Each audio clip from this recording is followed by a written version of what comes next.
үйде қонақ шақырғанда оливия мен пачугіден шаршаған болсаңыз, осы салатты дайындап көруіңізге болады. Бұл салат өте оңай әрі дәмді салат. Ол үшін бізге керек болады асылған ет керек болады, корейский салат, асылған картоп және де жұмыртқа. Және бізге майонез керек болады. Ең алдымен осындай тарелкаңызды және де форма дайындап алыңыз. Мынандай форма бар болса, осындай форманы пайдаланған жақсы, болмаса баклажканы, үлкендеу баклажканы дөңгелек етіп кесіп алып, соны пайдалануыңызға болады. Менде осындай форма бар, мен осы формамен дайындайтын боламын. Ең алдымен етімізді осылай шашақ етіп дайындап аламыз. Енді осы тарелкамызға осылай жасап, үзіп жасап алған етімізді салып шығамыз.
Мінекей, біздің салатымыз дайын болды.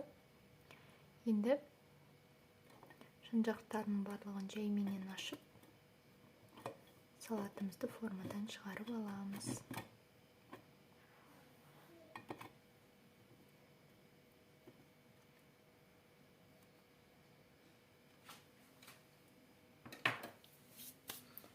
Мінекей, біздің салатымыз дайын болды. Бұл салаттың атауы нежный салат. Дәмі өте дәмді, қонағыңызға да ұнайтынына кәміл сенімдімін. Және де бұл салаттың бетіне әртүрлі украшение жасасаңыз болады.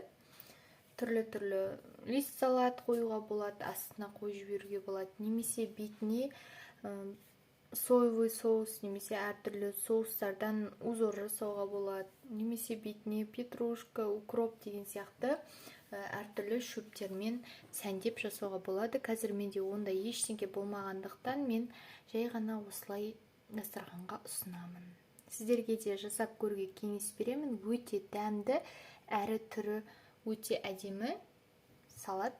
Өте оңай салат және де.